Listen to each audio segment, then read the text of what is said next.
Today is Wednesday, February the 15th, 2012, and this is the beginning of an interview with Robert Mollenkopf at the Veterans Administration Clinic in Santa Maria, California. Mr. Mollenkopf is 65 years old, having been born on January the 7th, 1947. My name is Joanne Cargill, and I'll be the interviewer. Robert, you want to start off by telling us a little bit about yourself before you joined the Army? Well, I was born in Vallejo, California at the Naval Air Station Hospital there. My dad was in the military. We lived in Benicia, California, which is not very far from there. And all I can remember, I have a brother, one brother, full brother, and I have a half sister, and I have a half brother, and I have a step brother. And my real dad was killed when I was like 5 years old. He was hit with lightning. They were out hunting or fishing or something. He was hit with lightning and he was killed at that time. And my mother married another man that was from the Arroyo Grande area a year or so later. And he had a son, which is a step brother I have. Then they had two children, half brother and half sister. And I went to high school. Well, I went to, there's a school out there in the Wasna area, the little red schoolhouse out there. Have you ever, I don't know if you've ever been there, but I graduated 8th grade out of that school. I went to high school in Arroyo Grande, graduated from there in '64. Went to Hancock here in Santa Maria. I got drafted before I graduated from there, but when I got back from overseas, I went back to school and I graduated Hancock College, 2-year degree.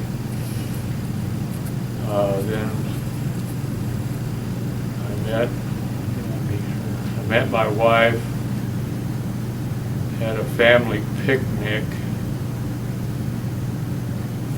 I don't remember exactly what year it was or anything, but we were married in '67, March 11, '67.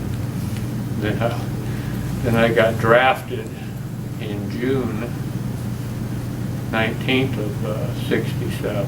So I was only married a couple months, and I went to Fort Ord. First you go to Los Angeles and you go through there and you fill out all the forms and some of the medical stuff, and then they got us on a bus and we went to Fort Ord. Can I ask you something there? Were you expecting to be drafted? I probably was. Yeah. I mean, you knew a lot of guys were getting drafted. Yeah, everybody was. Yeah. How did you feel about that? I don't know, I was a dumb kid, you know. How old were you when you were drafted? I was 20. Did you, had you met anybody coming, see, the war had been going on for a couple of years there. Had you met anybody who had been there or knew anything about it, or was it just something you heard on the news every night? Yeah, I didn't know of anybody that had been there. But when I got back, I knew a lot of the guys from high school were drafted. Mm-hmm.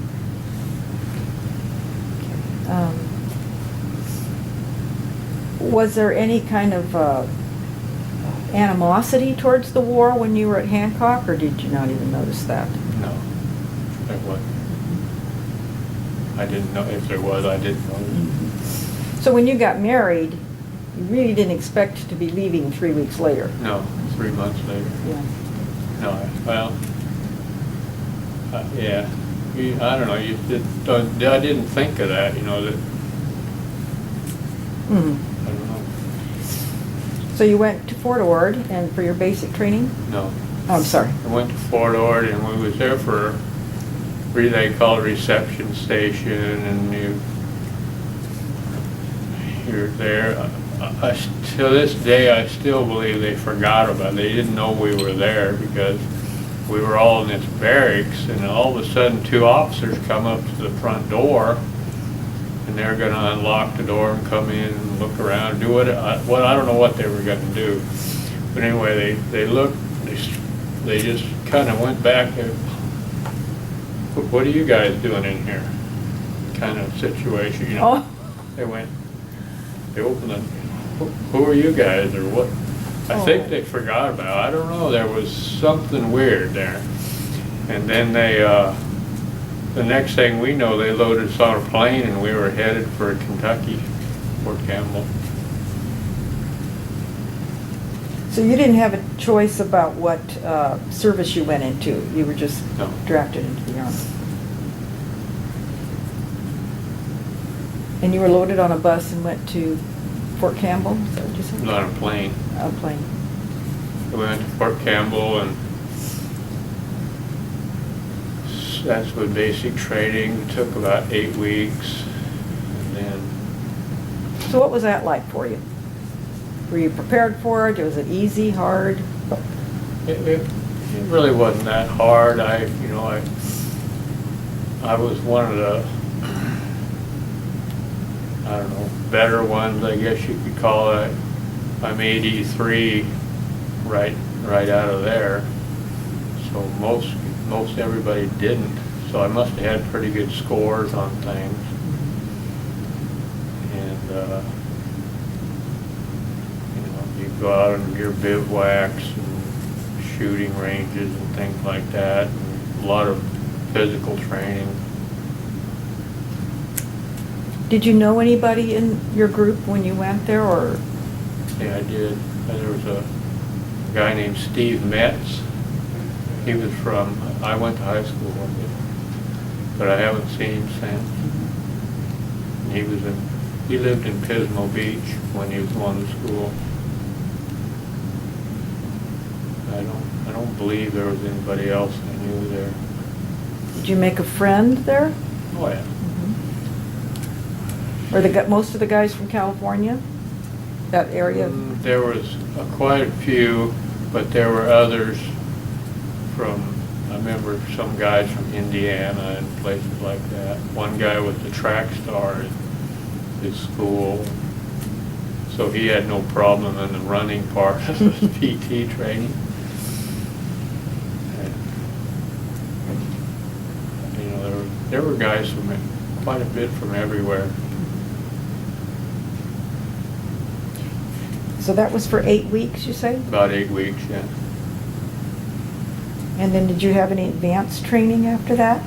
Yeah, they loaded us on a plane again, and we went to Fort Polk, Louisiana, which when you get that ship, when they ship you there, you know where you're going after that. And what was your training there? Mortars. I was an 11 Charlie, 11C was my MOS. So we were trained on 81 millimeter mortars. What was that like?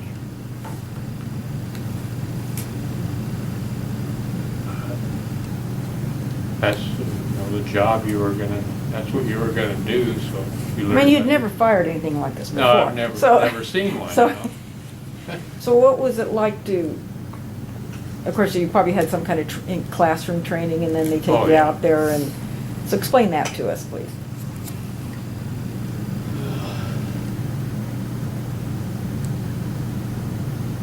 I don't remember very much of it. But It must have seemed kind of odd to be firing one of these big, powerful mortars. no, No? something we were trained for. I didn't take it as, that was gonna be our training, so that's what I did. Had you ever done any used a rifle before you went into the service? Yes. No, I've hunted before, shotgun and rifle and like that. Deer I would hunting. imagine someone who had never done anything like that, this would be a little bit That'd foreign. be a to little them. different, yeah. Firing a mortar is definitely different. Did it, so it was fairly easy to learn? Yeah, it, you know, because what it is you have they call it an FDC, which is a Fire Direction Center, and they are the ones that do all the calculations, and you're set up on your mortar, and you have poles, they look like barber poles that are staked out, and that's your aiming point, and they call you on the radio. You have a radio in your track, and they have one over there in the FDC, and they say, okay, deflection this and elevation that. Get ready to fire 10 rounds or whatever it's going to be, or you got a fire mission. Because we were in like a semicircle. The 3 tracks that had guns, and nobody, you know, they had to tell each gun a different setting because you weren't in line, or you were in a semicircle, and it was different. Each gun was a different, setting, and you set that. There was a sight. Actually looks a lot like that right there. There's a sight on it, and the gunner would be the one that did the elevation and the deflection, and the ammo bearer would be usually there's more than one ammo bearer, and they were getting the rounds ready. The rounds come packed in a cylinder, a big cylinder. It's, of course, 81 millimeter fits inside of it, and they're all sealed and everything so they can't get wet, and each one comes with a nine charge pat. I don't know, there's 9 charges on each one, but you never fired a 9 charge because it was just too much. You might fire charge 6 at the most, but you say you got a fire mission, they give you deflection, and they tell you charge 5 or something, so you rip 4 off.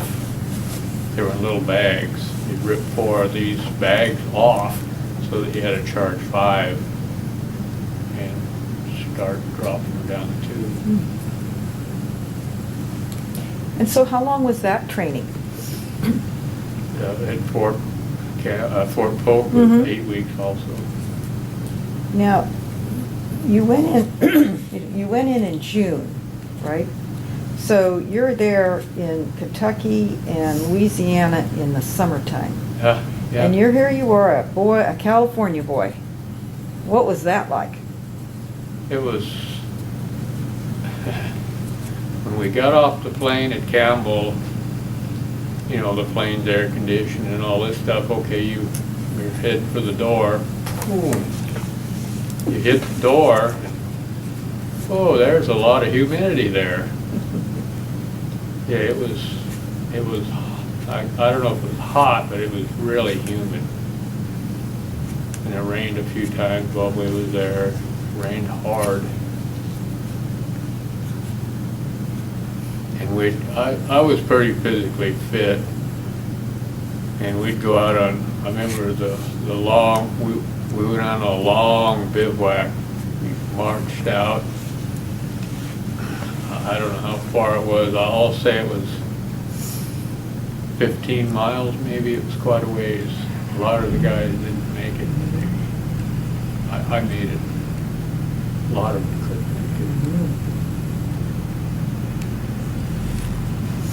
it. I guess it was preparing you for Vietnam, the weather there. Well, we didn't, yeah. It was different weather over there. It was a hot season. They call it the wet season and the dry season.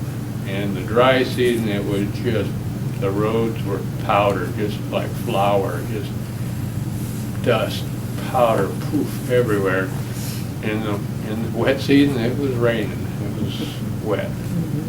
I remember one time it rained so hard on us, we was going along in our, the company, we always moved in a company formation.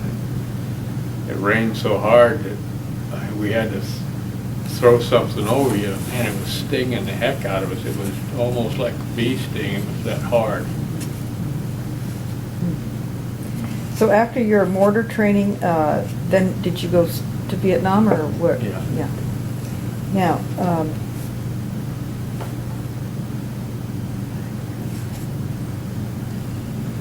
the plane ride over there. That took a long time. Yeah. First you take off, I think we left out of Davis. I want to say Davis, up north. Travis? Travis. Oh, I'm not anyway, sure. yeah. I want to say Davis, but Okay. I'm not sure. And we went to Hawaii first. Oh, let me stop you there. After you got drafted and your wife knew, oh, you're going for training and all that, did she follow you? Did she go along with you? She came to Louisiana, Uh-huh. which it was all right, but I was out of training, and I saw her on the weekend, Mhm. but looking back on it, I think she probably shouldn't have came. Mhm. But to this day, she wouldn't tell you that. And when you shipped out then to Vietnam, did she go home or something like that to? Yes, Uh-huh. she lived with her parents, Okay. and she worked out of Vandenberg Air Force Base at, I think it was Martin Marietta or somebody like that.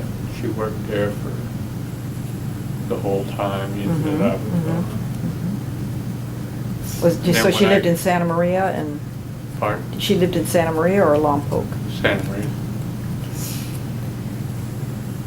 Okay, so then you were you left out of Davis and. And we went to Hawaii, and they said, okay, we're gonna get off here for a while, take a break or whatever, we all unloaded, and we get over to the area where we were gonna just hang out and wait to get it on the plane again and go. And we no more than got there, they said, okay, turn around and get back on. Okay, why'd we get off? But, Mhm. all right, we got back on and we take off. And I think we went straight in to Vietnam at that time. It took about, I want to say 18 hours total time. Was this like on a regular plane, a commercial Yeah. plane? You had stewardesses and food and that kind of thing? I don't remember a lot of food or anything. And where did you land in Vietnam? At Benoit. It was either Benoit or Ton Son. There's big air bases at both of those places. And again, when you walked off the plane, what were the first senses that you noticed about? I would have to say probably the smell of the place. Not good. It just smelled different. I don't know. It was hot, of course. Well, we got there. It was Thanksgiving time. So that may have been a dry time over there. And when you get off the plane there in Vietnam, you go to your reception station again, and you fill out all your papers again and all that. And then they ship you to, I was shipped to a base camp called Bear Cat. And there you are, you're in another reception station, and then they, you know, they take you out on a bivouac one night, and just kind of get you acclimated to the place, the heat, everything. And then they assign you a unit. And I was assigned to the 2nd 47th. And then there was a lot of guys that went to the 2nd and the 47th that were on that plane that I didn't know them at that time. But there was a lieutenant came up to us, there was 3 of us, and he said, okay, you come with me. I went, okay, you know, and I packed my stuff up, picked up my duffel bag and headed with him, and we went out he was a liaison for an ARVN unit. It was a tank unit there. So what he did was he kept communication between the U.S. forces and this tank unit, so each one didn't shoot the other one. And I was probably with him, that would have been in November, December, probably 2 months. And then I went to my company, but they were out, they had their base camp set up, and we'd go there for, you know, we had a Jeep and had to fuel the Jeep every once in a while, things like that. All of a sudden, this one guy comes up to me and he said, "Hey, are you Mollenkopf or something?" You know, yeah, okay, yeah. Because I hadn't received any mail at all. Because I got a couple of bags full of mail over here for you. So that was over Christmas time, which people were sending me packages and stuff, cookies and what have you. And so I grabbed the 2 bags and went back out with this lieutenant. You start reading the mail and you don't know where to start because it's all jumbled up. You know, you read one, okay, that doesn't make too much sense, and you pull another one out, oh, that's what they're talking about, you know, because it's different, you know, there's 2 months worth of mail there and you don't know where to start actually. That was another deal. And then I went to my unit, the track unit after that. And I just, you know, you start out at the bottom. I was an ammo bearer there. And, Let me backtrack a little bit, Pat. You said you got there at Thanksgiving and Christmas. Did you have any special meals, or was there any kind of celebration? Actually, we got there, I believe it was Thanksgiving Day, and we got in at night, and it was pretty much over with.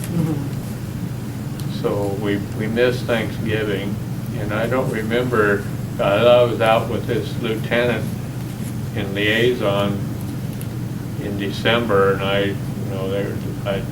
there was no Christmas. And then, but I was with my unit when my birthday came around, because I was 21 then, at Bearcat. So it may have not been 2 months, it may have been a month and a half or something. But I was with that lieutenant. But, yeah, then I was with my regular unit. What kind of missions did you have in your regular unit? And tell me again the name of that unit. We were in the 9th Division, 2nd of the 47th. B Company. Okay. What was your assignment? For the company, what was the assignment for the unit? Well, we were mechanized, and we could, you know, if they needed somebody to move fast, that was us. You know, because if they had to load up a bunch of the infantry guys, they had to put them on choppers and take them to wherever they were going, and that would take a little while. But us, they could say, you know, because you had all your stuff on the track pretty much anyway, your clothing, and you had sea rations on there, you had water, you had everything you needed to make it with, all your ammo and everything. So they could say, hit the tracks, we're going. We could be leaving in 5 minutes and to head out to whatever we needed to do. Like that was when the Tet Offensive hit. That was the end. Tet is the end of January. So we went, our unit went south of Saigon, which Bearcat is, I believe, I want to say east of Saigon, probably 15, 20 miles or something like that. We could jump on the tracks and be, you know, how long does it take to go 15 miles? You don't do it on a track like you do a car, but you could be there in 45 minutes. So, you know, if they needed somebody to be somewhere fast, that was us.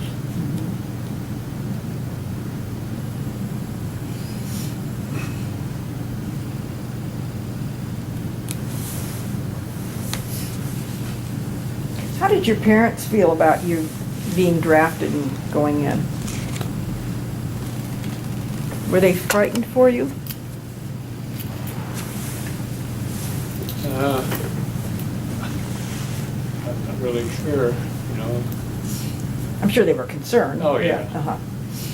You know, what are they going to say? You're drafted and you're going. Had your stepfather been in the service or anything like No, that? he wasn't. When you were not in the track, what did you live in a hooch? What was your living conditions? Yeah, I have some pictures in here, and that was the they call them hooches. You've heard that before, evidently. And that's where you stayed. Did you ever get any rocket attacks while you were in your hooches? Or in that area? They did, but I wasn't there. We were out. We were out guarding a bridge. We would go out at night and guard these bridges so that they wouldn't blow them up. And we saw the mortar fire, or rockets, or whatever it was, off in the distance. We could see the flashes. So we called base camp, because we were just a few miles away. We called them on the radio and said, hey, get ready, you guys are going to get hit. And they set up a red alert. Did you have a bunker or a place that you went to if you were going to be attacked? No. You got on your track. Okay. You're talking about your track, and I'm looking at this picture here. It looks like it's in mud. Yeah. These things can actually... South Vietnam is all rice paddies. Mhm. That's all of it.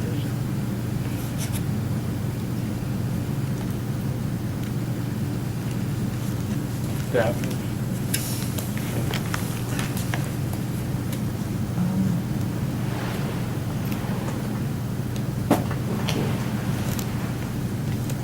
Can you tell us just a little bit about your experience during the Tet Offensive? yeah, we were out, you know, we didn't know what, you know, I was a flunky D3 probably at that time. I was, as a matter of fact, and, you know, I just you just do what you're told, you know, okay, we're hatting up, let's go, get on the track. All right, you go, and you line up, and everybody takes off. And so we end up south of Saigon, and there's a lot of ammo dumps out there. There are big berms of dirt in a square pattern, and then there was an entrance cut into it, and it was just filled with ammo, just filled with ammo.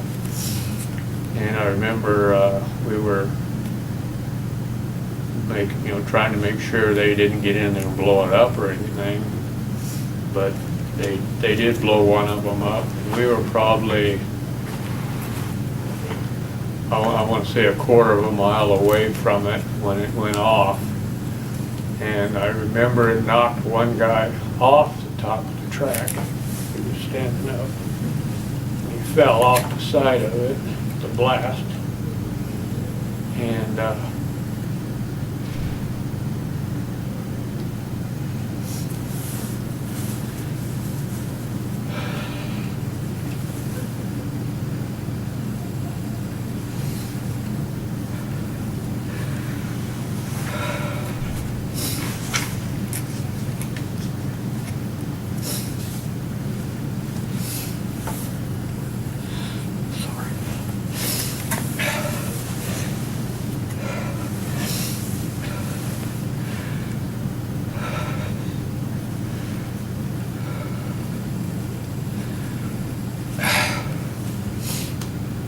you see shells just and stuff just flying everywhere.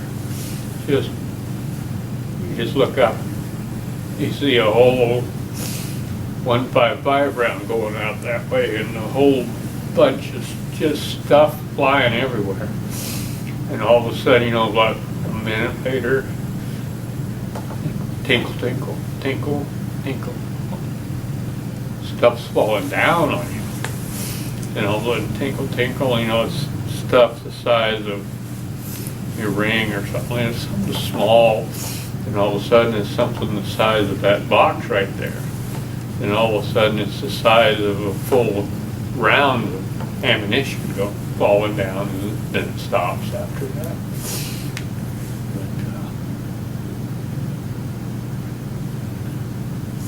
And you're in your track this whole time, 'cause Yeah. that's the only protection you have. Yeah, well, I crawled underneath of it at that time. I was pretty close to it, and I saw this guy, boom, and he went flying off the side of it. And all of a sudden, this stuff's falling down, and I dove underneath of it, waited for it to get done with, and then I got out and helped the guy up. He didn't get hit with anything, so he got cut up a little bit, and scratched up and stuff. Other than that, he was all right. And then we were patrolling around, you know, just trying to find Charlie. He was out there somewhere, and there was this kid out there. He was he was in an office position in Saigon somewhere or something. I'm not sure what it was. Here we come, bombing up there in all of our tracks and everything, and he is out there with an M14 rifle laying on the ground, pointing this rifle out this way. He's the only person there, and it's a couple of miles from any place. What are you doing out here? They said, well, they told us to get our gun and get ready, you know. So we loaded him up on the track. We didn't, not our track, but one of the other tracks, loaded him up on the track, and if Charles would have got a hold of him, he wouldn't have made it. I don't know his name or anything, but it was really weird to see. He's just out there, you know, gonna take care of business, but there was no way he could have done anything. And then we went, they called the place the Y Bridge. That was South Saigon. And there was a lot of shooting going on then. A lot of Viet Cong action.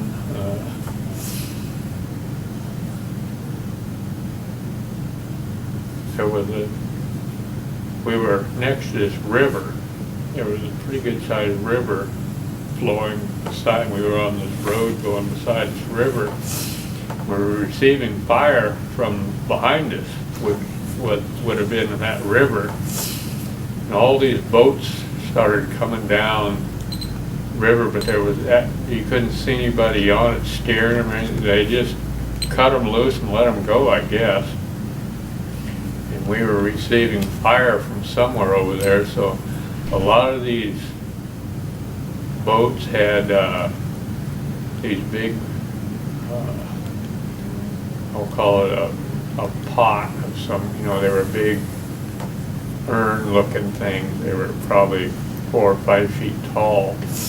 So we didn't know if they were hiding in those urns or whatever, so we started shooting those things just to break them and see, and then we never saw anybody. We never hit anyone that I know of. And after that, we found out that there was an ARVN unit on the other side that was shooting. I don't know why they would do it. They were shooting past us, which they should have never done, but I guess we didn't find out for a couple of weeks afterwards that we actually had shot some of the ARVNs, because we were here and all the action was over here and the ARVNs were on the other side of the river shooting past us. I don't know why they would do that, but I guess we ended up shooting a bunch of them, so that was a friendly fire thing. And that friendly fire thing happens more than you know.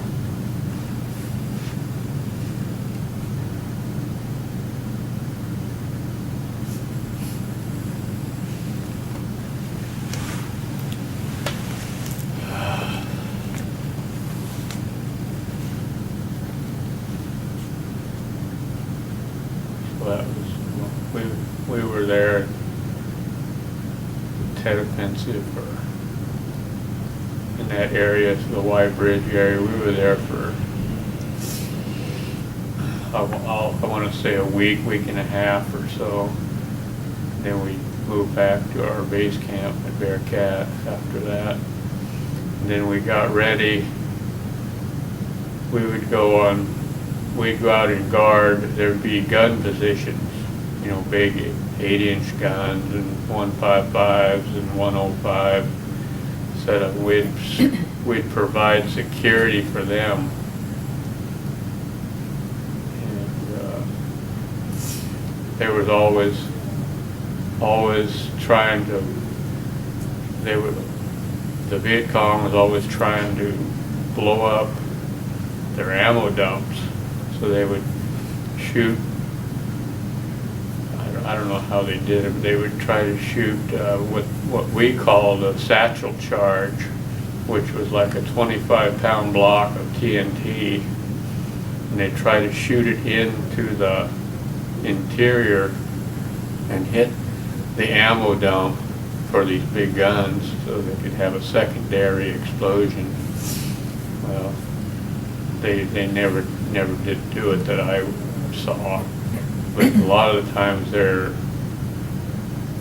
satchel charges didn't go off.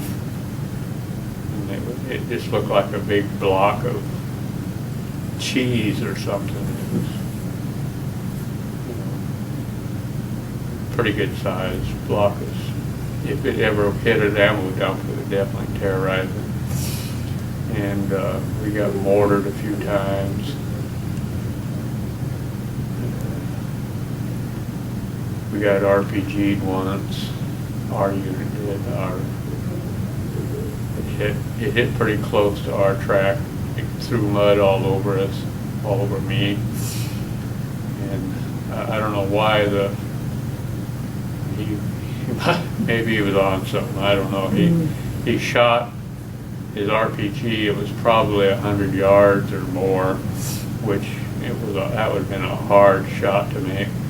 So the tracks on that end where he was at opened up on him with 50 calibers.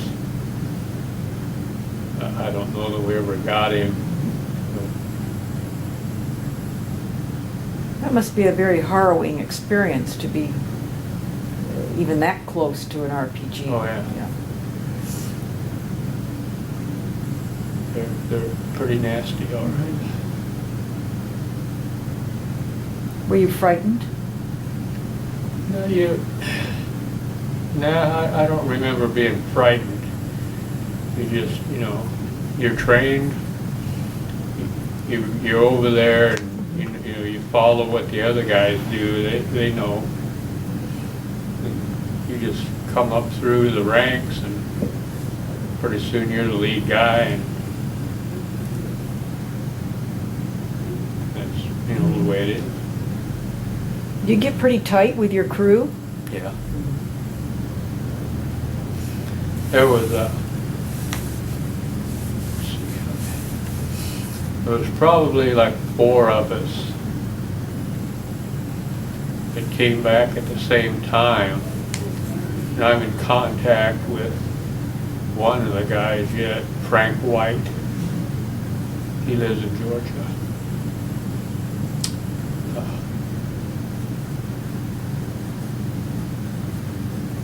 Couple.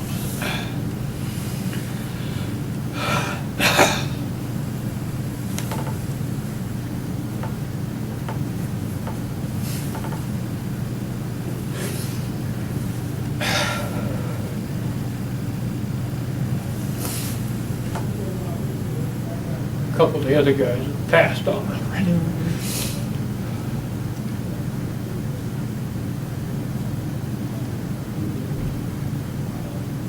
Did you guys joke around a lot to lighten the mood, or how did you handle that kind of, obviously it must have been stressful.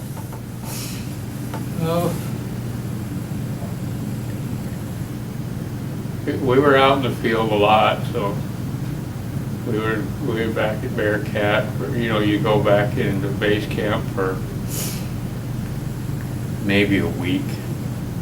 Is that when you clean up, when you shower? I mean, you're out there for a week and a half, and then you come back and take a shower. You are out for more than a week and a half. You come back into base camp, get restocked, reloaded, and everything. We carried, our tracks. We carried 150 rounds of what they call HE, high explosive. And we carried about 20 rounds of illumination and maybe 20 rounds of white phosphorus. And then we packed a trailer. One of the tracks towed a trailer that was full of, it probably had 500 rounds of HE in it. So. When you got back to Bearcat, did you get a hot meal? Yeah. Otherwise, you were on C rations? Pretty much. What were those like? You get pretty... Was there a favorite you had? I mean, sometimes the guys would open them up and they'd trade things. Yeah. Probably beans and franks were the hot item to have. They had... I'm not sure all the different things you could get. There was... You get pretty creative, because on our track there was a big door on the back end that just folded down. You could see them in the pictures. And there's a little hole up there at each side of this big door that when the door is up, it latches. There's a latch that goes in there and holds it. Well, it just fit a C ration can. So we'd take a little chunk of C4 about the size of a marble or something, and drop in that well and light it on fire. And you could heat a can of seed rations in probably a minute with that stuff. It was hot. So you get pretty creative that way. And there was one guy, Ray Salvo. He didn't like the food at all. He made himself a barbecue pit out of a cookie, those round tins you get cookies out of, and he ran wire back and forth across it, made himself like a little barbecue pit. He would cook different, he would go to the PX when we were in base camp, and he'd buy things and he'd cook them on that little stove he made. And we made ourselves a cooler out of ammo boxes. We took and knocked the bottom out of one of them and set it on top of the other one, and there was a lot of I'm not sure what they call it, but it was a sealer that these rounds came with, and it was, I don't know, like a paste. It was to seal water out, so we'd use that paste stuff to seal this ammo boxes together so that they wouldn't leak. We'd had plastic wrap that we'd put it down inside of it. And we made a pretty good cooler box. It would keep ice for like 3 days. It worked pretty good. So you guys got pretty creative. You get pretty creative, yeah.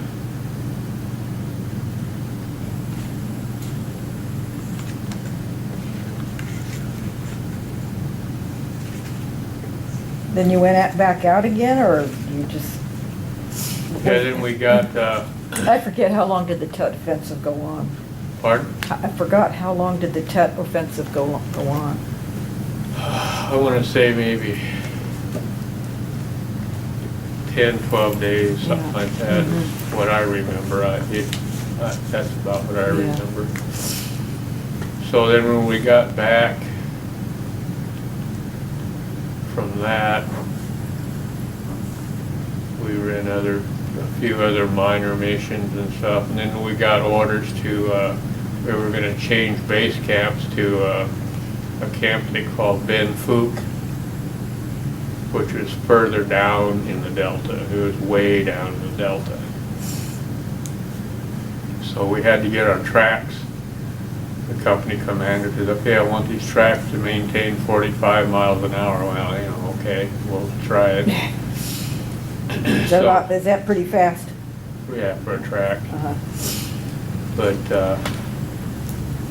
they wanted us to change, everybody to change the tracks on the track. Well,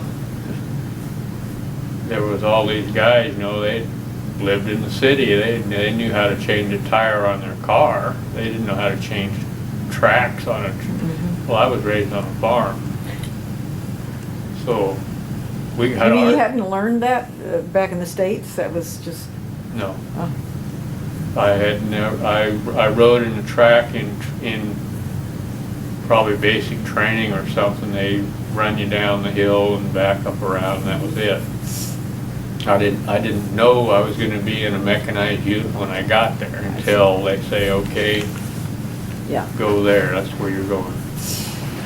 Okay, so kind of like on-the-job training. Yeah.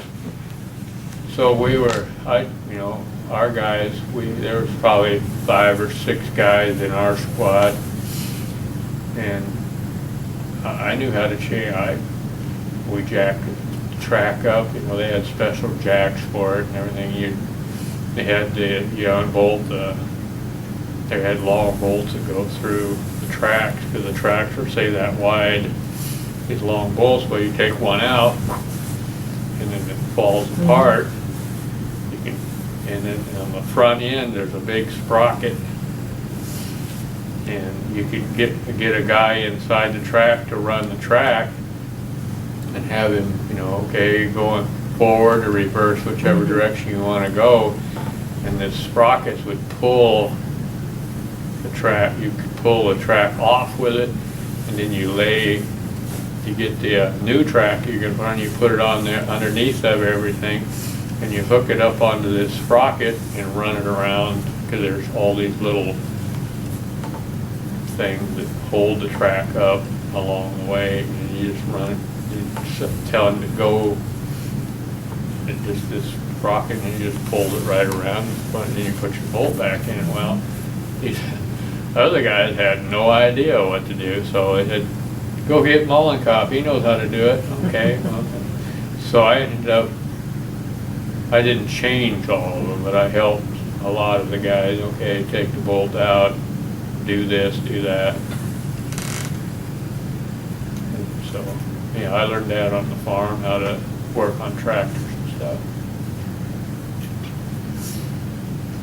So after we got ready to go to Ben Fook, and we all got, you know, you get in a company formation, and we headed out.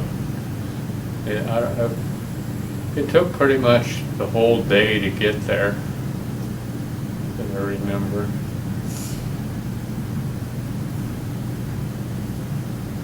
It was definitely a lot smaller than Bearcat, but there was a lot of rice paddies around it, so there was nothing real close to us, like the jungle or anything. Like at Bearcat, they had about 100 yards of clear cut. They just went in there and mowed it all down so that they had a field of fire if they needed it before it hit the jungle. Well, down there at Ben Fook, it was all rice paddies. It was a long ways to the across. And we ran a few missions out of there. We must have went down there. I was pretty long. I'd been there quite a while when we went down there. I was only at Ben Fook for a couple of months probably.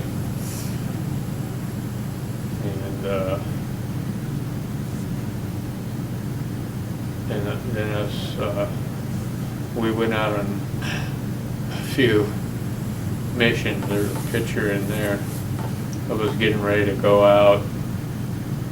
You know, a guy named, a buddy of mine, Dennis Marlin.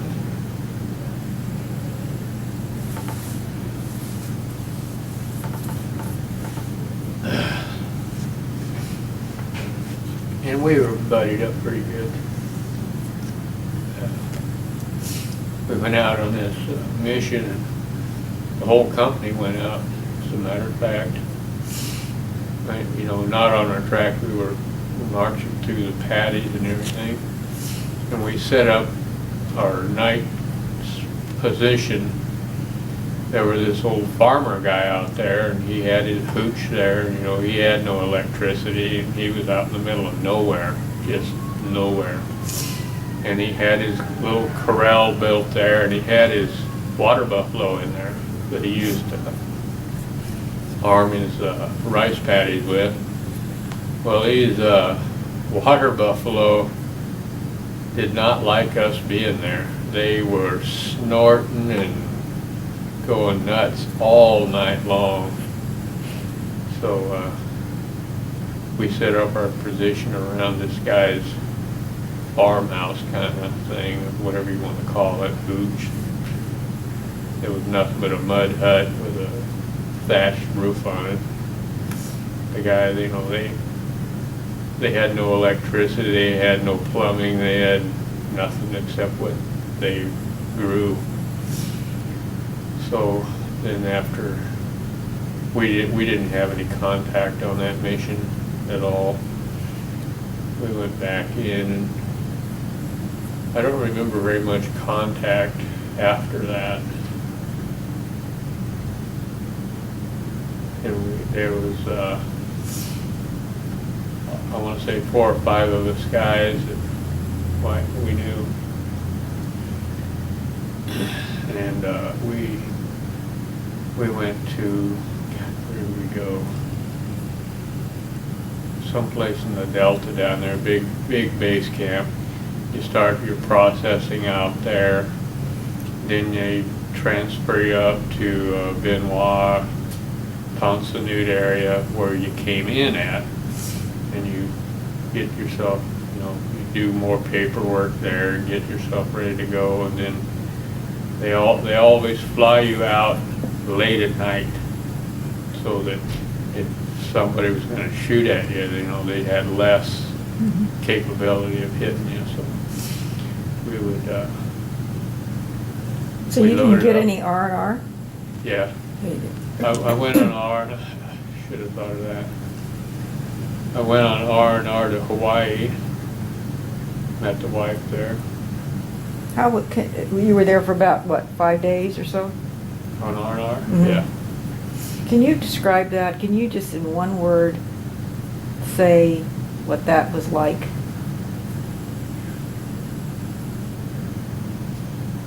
Or what was your greatest impression of it? I don't know, you knew you were going back, but you were there, and you had, like, when you were over in Vietnam, a lot of times you didn't wear a shirt or anything, and I had a tan, pretty dark tan, and everybody could know, they could tell where you were from.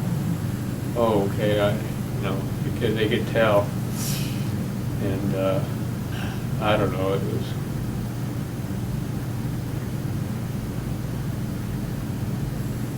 Well, let me put it this way. It was kind of a hard time, I guess. Yeah. I don't know. It was. You knew you were going back, but. Do you think it's something that the military should continue to do, or I think they've stopped that out actually? But did you think that was a good idea to have R? Yeah. Yeah. Yeah, it got you a change. It got you back Gave you a to little bit of a reality break, for yeah. a while. Did you ever see a USO tour or anything while you were in Vietnam? Any kind of entertainment? Well, there you go. See, we were a mechanized unit. We were rapid deploy, I guess you could call it. So if some famous singer or Bob Hope or somebody was going to come in there and the Viet Cong overrun them, that would be a bad thing. So we got to be perimeter. We got to be guard somewhere around this thing. We didn't actually get to see it.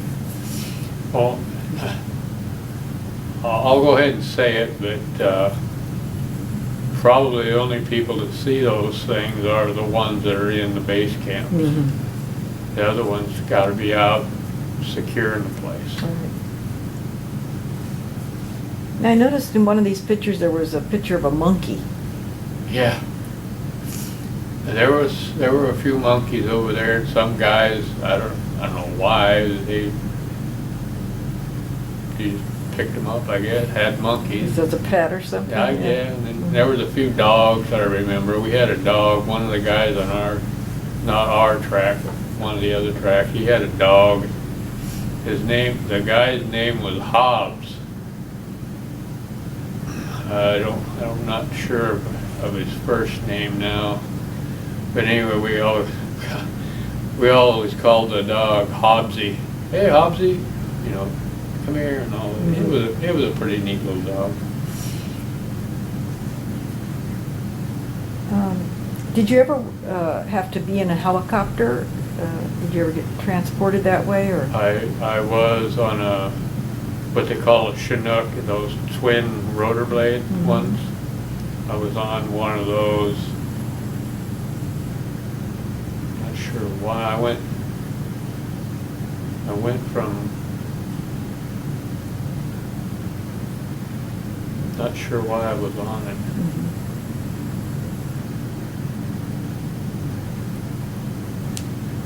Yeah, I don't know why. I remember being on one, but I can remember being on it, and you're in the back, and there's all this webbing and stuff, you know, for cargo netting and what have you. And all of a sudden, you know, this thing's starting to shake. You're going back and forth like this. Okay, well, when do we take off? You know, and we're going back and forth, and I looked out the window, and we were already 500 feet in the air. And I didn't even know it at that time, you know. It was a pretty smooth riding thing. And yeah, that was the only chopper I was on because we were a mechanized unit.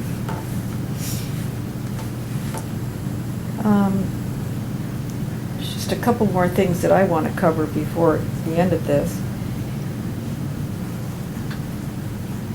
Are there any incidents, any sounds, any smells today that bring back memories of Vietnam? I don't think so. Nah. Okay. A lot of people, you know, when a car backfires, you know, they're going to hit the dirt and all this. It never happened to me, so I don't know. Do you want to tell us, Robert, about your diagnosis and Agent Orange? Yeah, I guess there's Agent Orange is only one of the defoliants or whatever you want to call this stuff that they had. You know, what it was like a 50-gallon drum, and it had an orange stripe around it, so that was Agent Orange. Well, there was Agent Green, and there's, you know, different, I don't know how many different ones, there's more than just, but Agent Orange stuck with everybody, so they had B-52s or whatever planes. You see it on the TV where they're spraying the jungle and everything. Well, we didn't know it at the time. We had no idea what, you know, what was going on with that. So yeah, we were in it somewhere because I got it. So you have a diagnosis of cancer? Yes, I have prostate cancer, stage 4. Sorry to hear that. I'm doing pretty good.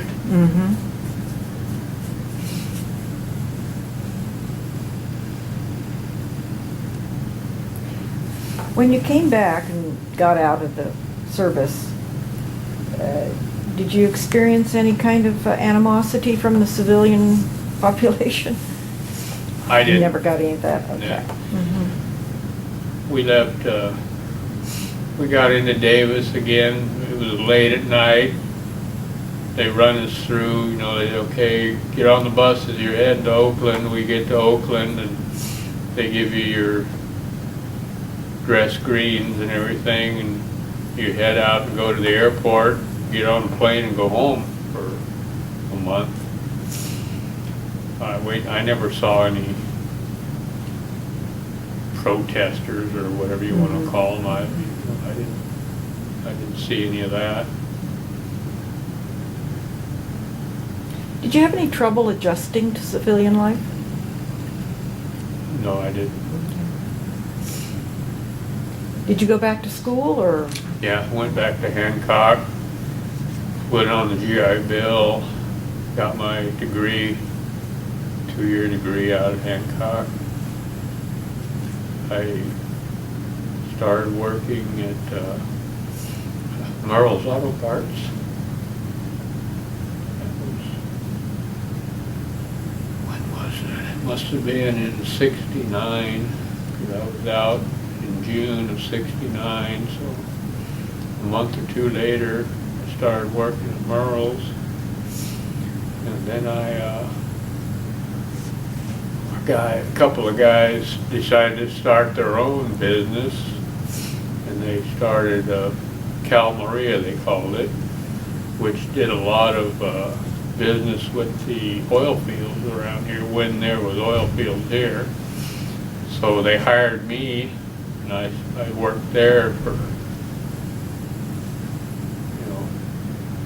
4 or 5 years, something like that. But when I got back, this one here was born. And then my son was born.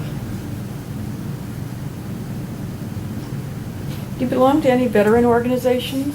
Yeah, I belong to Vietnam veterans out there in Guadalupe.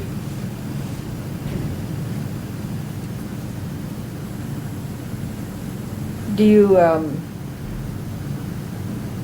why do you belong to them? It's a good bunch of guys. Mm-hmm. People you feel like you can relate to? Yeah.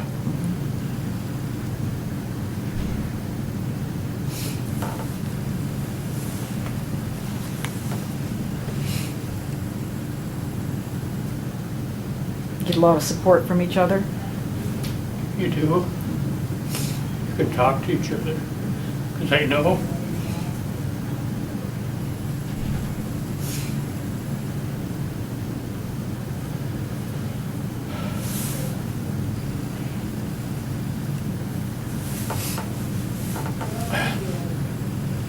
Yeah, they know what we're doing. Mm-hmm. But like I said before,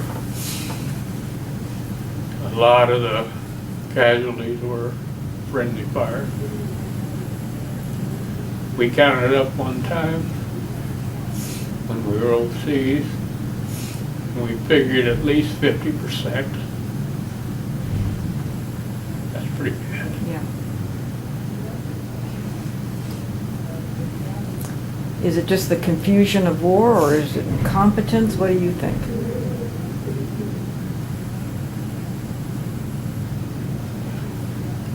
A lot of it's just an accident. Mm-hmm. Like one guy, there was they were all along this hedgerow, and they called in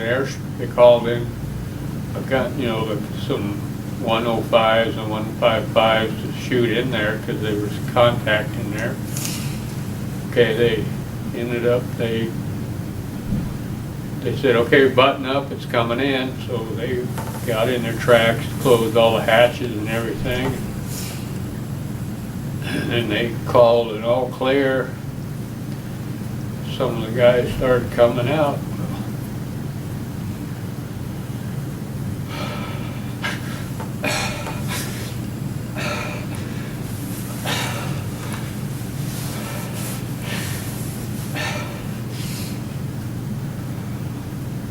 One more round, kid. Got the guy. It was just an accident.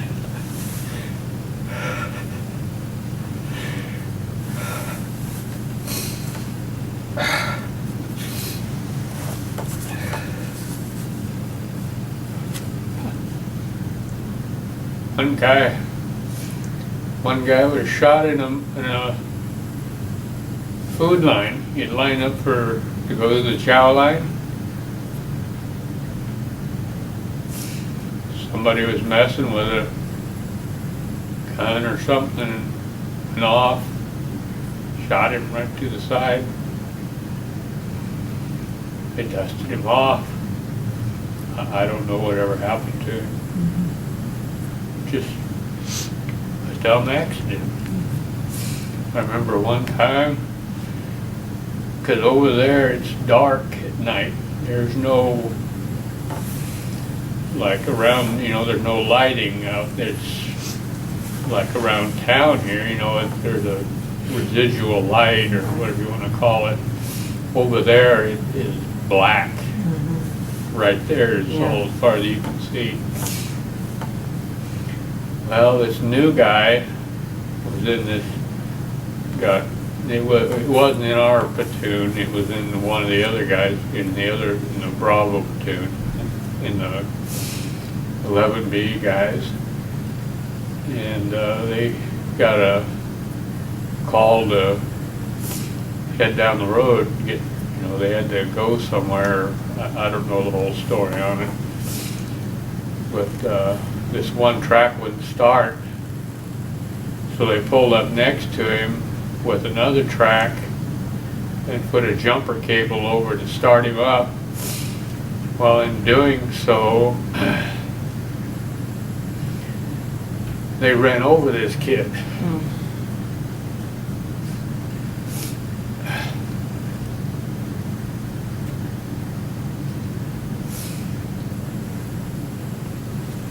And they didn't know they'd run over him.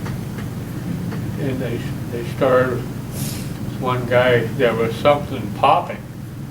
Well, this kid was underneath the track shooting his gun to signal somebody to help, whatever. The guy started walking around the track and he ran into it. His legs were sticking up. And he ran into him, tripped over him, and said, "Oh my God, back up here, we got somebody underneath here." So they dusted him off too. I don't know whatever happened to him either. But just, that's a dumb accident. I'm sure the statistics bear that out, that a lot of the casualties of war are, like you say, friendly fire and accidents that kill as many as the enemy.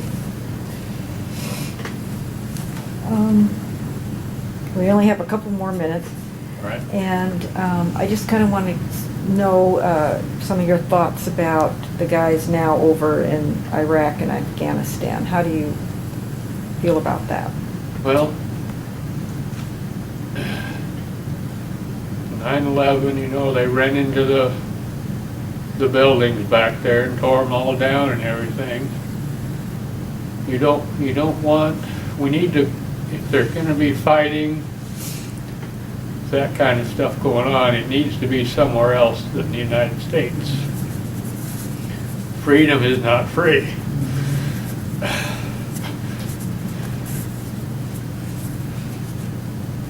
Are you ever in any of these welcoming home things that the Vietnam veterans do out there?